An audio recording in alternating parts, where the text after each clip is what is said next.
has a terrible sense of direction. That's probably why his sperm can't find my eggs. Oh, you know. Welcome back to another React. Today we're going to be looking at a clip of an SNL skit of a couple going to a fertility clinic. So something a bit different.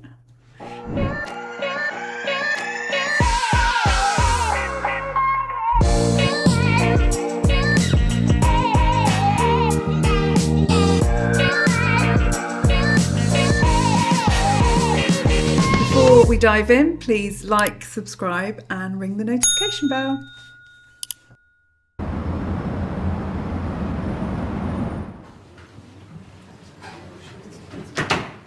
Dr. Stevens, your 3 o'clock is here, finally. Oh, thanks, David. Show them in, please. Hi, sorry we're late, Dr. Stevens. Dan took this great shortcut that took twice as long for us to get here. Yeah, it's all part of my master plan to spend as much time as possible in a car with my wife. My husband has a terrible sense of direction. That's probably why his sperm can't find my eggs. Oh, you know. Who is the thorn that's in my side? Who's got the face that makes me angry? Who makes me scream inside my head? It's who? Darling, it's still you. The Needlers, the couple that should be divorced. So, am I correct to assume that you're trying to have a baby? Well, I know that I'm trying, but I can't speak for my husband. Oh, when did that start? Okay, well, I always like to start with asking couples if they feel ready to be parents. Oh, yes. Without a doubt. Definitely. Yes. Sally's gonna make a great mom. She's been treating me like a child for years. Dan, I'll stop treating you like a child when you get your drums out of the basement. Sally wants the space for another treadmill she'll never step foot on. Yay, you win! Wow. Okay, having children is a really big responsibility. As I'm sure you know, they need constant attention. Oh, I have an idea, Dan. If the baby needs constant attention, maybe we can dress it up like your secretary. Or a bottle of red wine.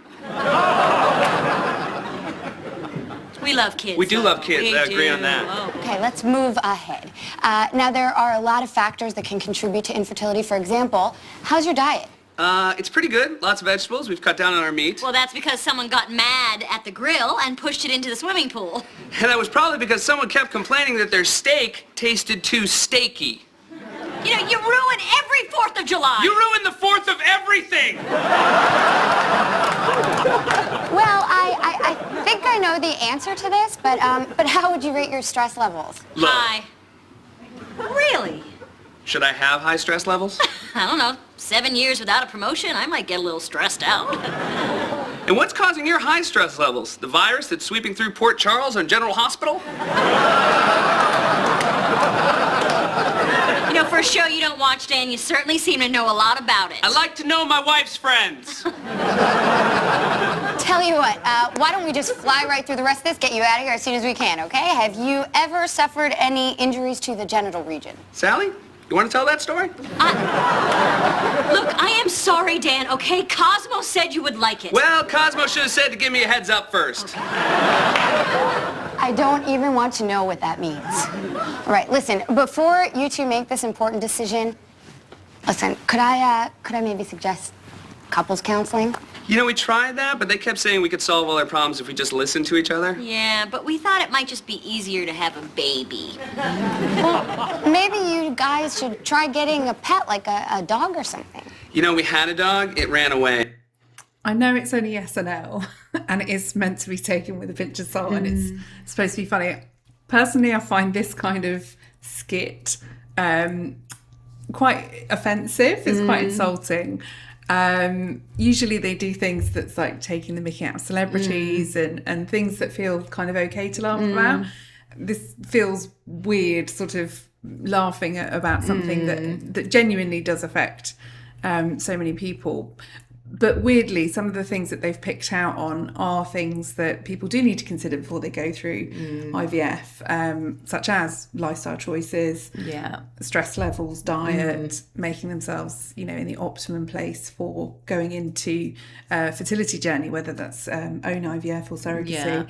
And obviously this is an exaggerated example of that, but But it is really important that couples do go into this very much together, and that they have counselling and support to help them navigate all the ups and downs that a fertility journey can bring. I suppose they haven't spoken about how long they've been trying for a baby or anything at this point. No. So that's probably, if they've been trying a while, probably affected their relationship. Yes. And you probably do get to that point where you're rubbing each other up the wrong way. You're both stressed, for different reasons. If you're not communicating about how you're feeling about the, building that family, then it's going to get to a point where it can do. It can damage a relationship. Yeah. And that's not the best headspace to be in for going through not IVF. when you're about to then embark on an IVF journey, potentially, either. Oh, I'm sorry. Oh, but we found it. But it ran away again. Yeah. That dog wanted out. Look, this isn't really my business, but you two seem entirely incapable of being parents. What? How dare you? My husband is more than ready to be a father.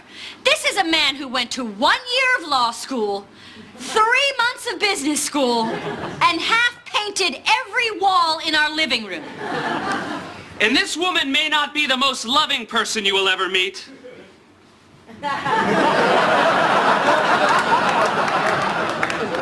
Yes? Oh, no, I'm done. Oh, can I talk to you for a minute? Bye!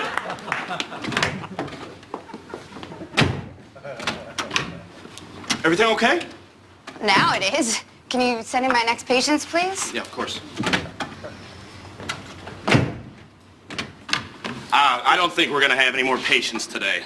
Why's that? Well, the Needlers are having sex out there in the waiting room on the stack of Highlights magazines. What? So, should we come in next week for the test results? Well, you'll need to leave a sample. There's probably one out there. Yeah, so thank you guys. Thank you guys. You guys have been great. The Needlers, the couple that should be divorced.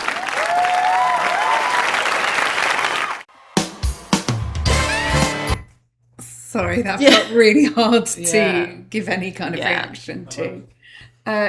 Sometimes the media can be really good for highlighting issues around IVF, surrogacy, and other assisted reproductive technologies and experiences when it's done in the right way. But unfortunately, more often than not, that's not what the media are interested in. They want to sensationalize stories and give the kind of headlines that are going to grab attention for the wrong reasons. So I do think a lot of the time the media does negatively impact people's perception of IVF and surrogacy and so on, because it's not shared in the right way. Yeah. On the flip side, when you've got people like we watched the video before of Adam and Jamie who were talking about pushing for law reform to recognise themselves as the legal parents of their children, when it's done in the right way and the media is sympathetic to a case and promotes it in the right light, it can be a really great way to raise awareness. I guess it's like any subject. If the media are having a good day with it, it's gonna work in everyone's favour. But if they want to shine a bad light on things and pick out the sensationalist stuff, it's never going to be. They're always going to pick out the extreme cases, aren't they? Because it sells. News. I didn't love it because, and I don't know if that's. I didn't find it funny. But no, I really love Mm. those actors, which is a real shame. But I didn't find it funny. I don't know if that's because it's sort of linked to the industry that we work in and we're so passionate about. Like I said before, it feels like kind of uncomfortable laughing about something like that. But equally, I appreciate dark humour and going to extreme places. So I do understand how that could be funny to a lot of people. I guess it was just an exaggerated example of a couple. I think it's probably only funny to people that haven't been through it. And or who know maybe, anyone that hasn't been through it. And maybe have a perception of like, why would you need to go to a fertility clinic? Because you can just make your own fun and it'll all happen without realising actually the reality is for so many people it's not as straightforward as that. Obviously, SNL is a comedy show, so a lot of the topics they cover should be taken with a pinch of salt.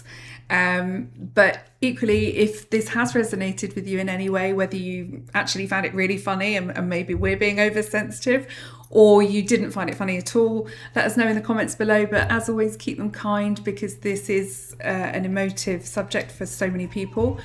If you like this video, please like, subscribe, ring the notification bell, and we'll see you next time.